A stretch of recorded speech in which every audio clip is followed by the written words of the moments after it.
Hey guys, this is Tyler Britt, your Instructional Technology Coordinator, with another edition of Snack Pack, Rapid Fire PD.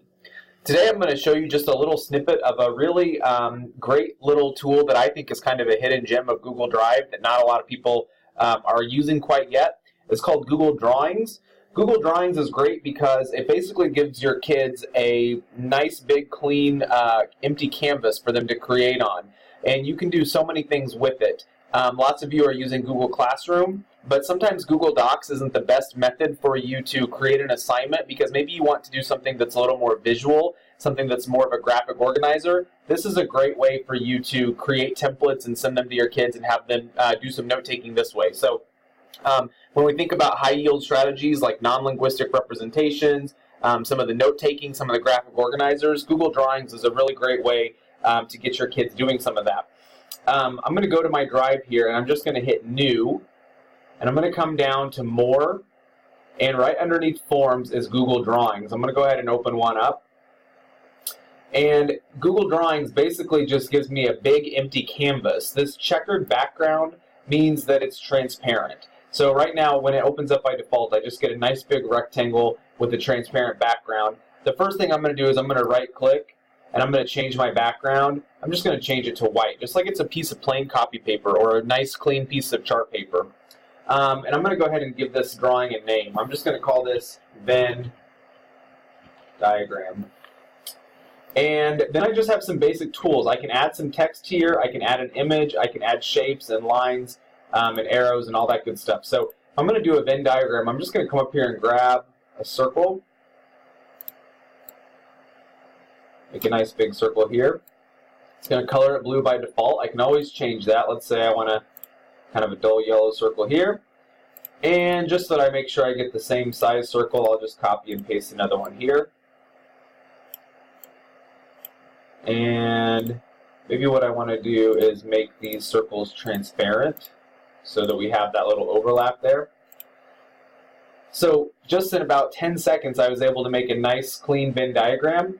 I'm going to grab a text box and label these. So maybe I'm going to say over here, we're going to say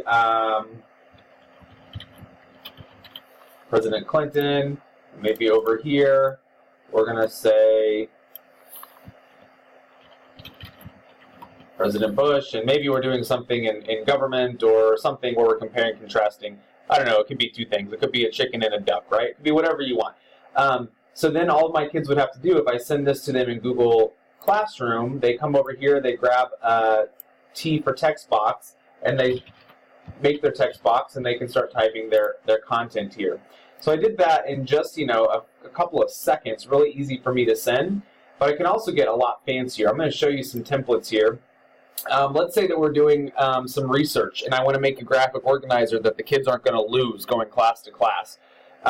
I could do something really fancy. Maybe I'm going to put in my state here.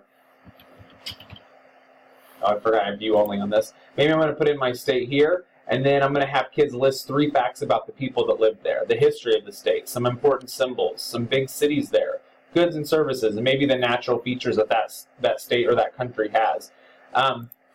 Maybe I want to do something where kids are going to do a bit of a sort. Maybe I'm more of a primary teacher, and I want kids to sort things like images. All I did was, all this person did was go to Google Images, find some pictures, and paste them right here. You see they even made a nice little name and date line, all those kinds of things. So you could do something like that. Maybe I could even have my kids order some things. So least required properties to most required properties. Let's talk some geometry rules, okay?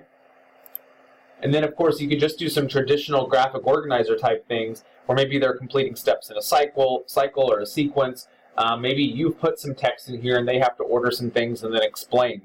So anyway, Google Drawings, if you hit New, you come down to More and hit Google Drawings. It's something that's really easy to figure out. It's pretty simple to get started. You can be as fancy or as plain Jane as you want. If you go online and Google drawing templates, you're going to find a bunch of templates similar to what I'm showing you right here. I didn't create these. Other folks have done the hard work for you. You can always, even if you have view-only access, you can always do File, Make a Copy, and that will give you a copy that you can edit.